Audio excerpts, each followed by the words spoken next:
Why haven't they responded? Maybe I said something wrong. Maybe they're mad about something I did. I made that joke last time. They hated it. Why does my back hurt? Maybe it's a problem from my training. What should I wear? Damn, what am I thinking? I should have meditated this morning. No wonder I'm thinking so much. I think a lot of us think too much, and there are many reasons why we do it.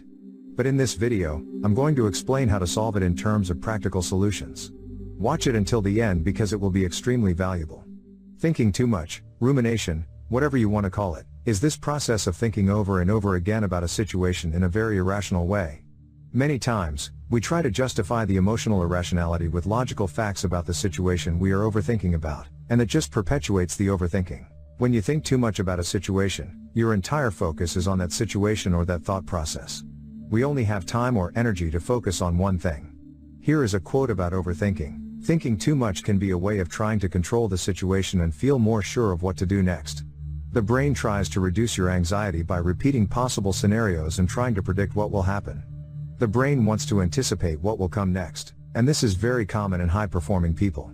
If you are someone who has high standards for yourself, you may start to overthink the actions you are doing.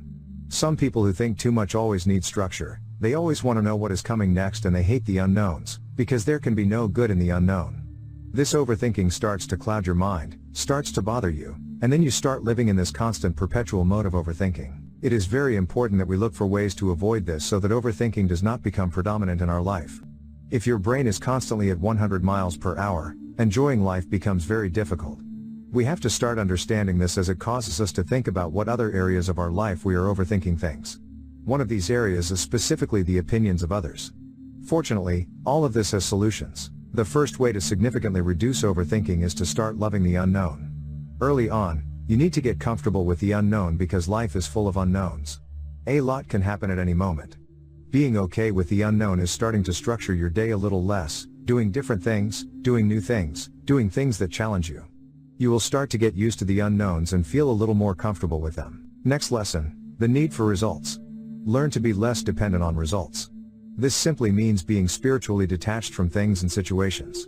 I know it is a contradiction because you want a result, you want that to happen, but being okay with it not happening, and in your mind being prepared for it not to happen, is okay. In fact, many times when we want to get to a certain area of our life, we would be okay with separating ourselves from it. That way it doesn't consume us. Next, learn to love failure and make mistakes. Failures can teach us a lot about things. I'm sure there are things you failed at in the past that you're glad you failed because now they have literally made you who you are today.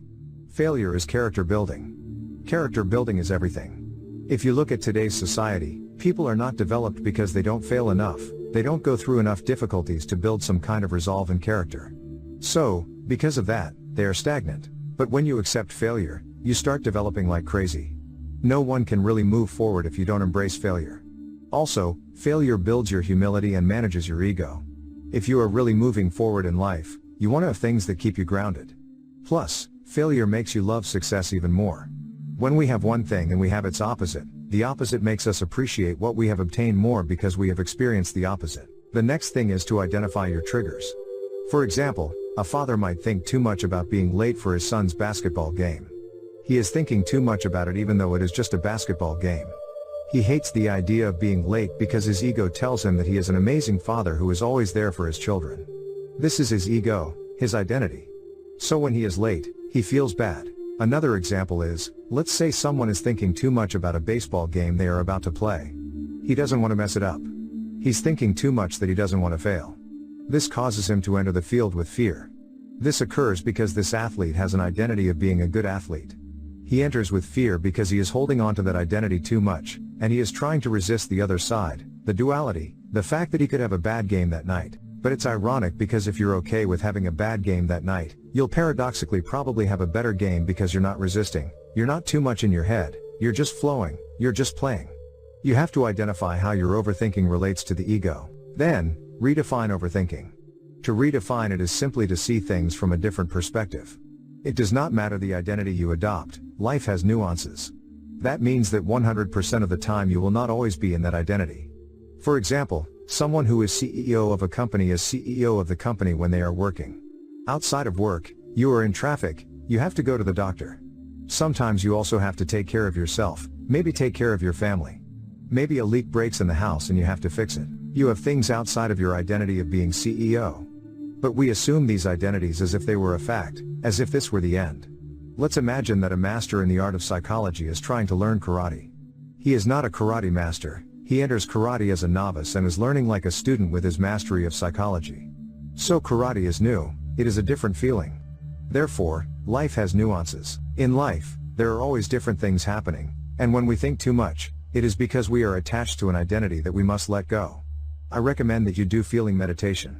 I call this feeling meditation. I'm sure many people do it, but I like to call it that. This is when you feel the emotional effect of overthinking. Many times we think about things, and by adding an emotional charge to them, they become more real to us. This is how the mind and body work. When there is an emotional charge with the thought, it becomes more serious, the body takes it more seriously. This also happens when you meditate emotionally, not simply closing your eyes, but really being in the present moment. Ironically, when you do this, the mind begins to calm down, it simply becomes serene. I highly recommend feeling meditation because it really slows down your brain waves so they are actually more permissive.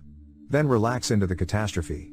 The fact is that the worst scenario you are thinking about probably won't happen. I'm sure, like a month ago, you could testify that you thought something was going to happen and, finally, it didn't happen. Maybe this is the case right now. Now, the next scenario is that what you are thinking actually happens. You know what will happen when what you are thinking actually happens? It probably won't be as bad as you think, and then, if it is that bad, as you thought, you will adapt. For example, if someone thinks they have some kind of muscle injury and they're thinking too much about it, they go to the hospital, and it turns out they broke something. The worst case scenario they thought of happened. But what happens then? They feel bad about it for maybe an hour, maybe 2, maybe 3 hours, maybe 4 hours, maybe 5, maybe a day, maybe 2 days. But what starts to happen now is normal. It is the new reality. Now, they have this torn muscle. Maybe they will need surgery, maybe they won't. This new reality happened, and now they are used to it. So, things can get better from there. This is the way you want to think about it. Even if the worst case scenario happens, always focus on things getting better. This is the kind of faith you should have. In situations like this, you need to have confidence in yourself, in terms of your ability to recover from things and process them. Also, if you are someone who is religiously inclined or feels faith in a higher power, or maybe you have spiritual inclinations and faith in the universe, this faith will help you a lot in dealing with the worst case scenarios. This is a mental game, and a great thing with overthinking is that we need to be careful not to overthink our overthinking. That is another meta perspective of this. Many times, we might think too much that we are thinking too much. You can stop and just say, well, I am thinking too much, now I am thinking too much about thinking too much. Just observe your mind and don't judge yourself for thinking too much. Many times, we judge too much. That is another solution. Judge less. Judge less in life. Judge others less. When you judge less, you have fewer neurotic emotional projections. Many of our judgments are negative. Those are like powerful judgments, the ones that hit hard. Judgments about ourselves. We constantly tell ourselves the following: why am I like this? Why did I do this? My God, how bad I feel. You must stop those judgments. This goes back to consciousness. You must observe yourself, you must observe the words you say. Many of us are not paying attention to the words we say, as if we think that words are just like strings of letters put together. We must understand that words have meaning, words have vibration, words affect everything in our life. Anyway, the point is that it becomes something to think about. So yes, words can affect things directly. Words can affect you, they can affect your psychology, they can affect your emotional circuitry. So that's it. Very important. To finish, there is a phrase by Wayne Dyer in his book Your Erroneous Zones, exactly in chapter 4. It says like this: if you believe that feeling bad or worrying enough will change a past or future event, it means that you reside on another planet with a different system of reality.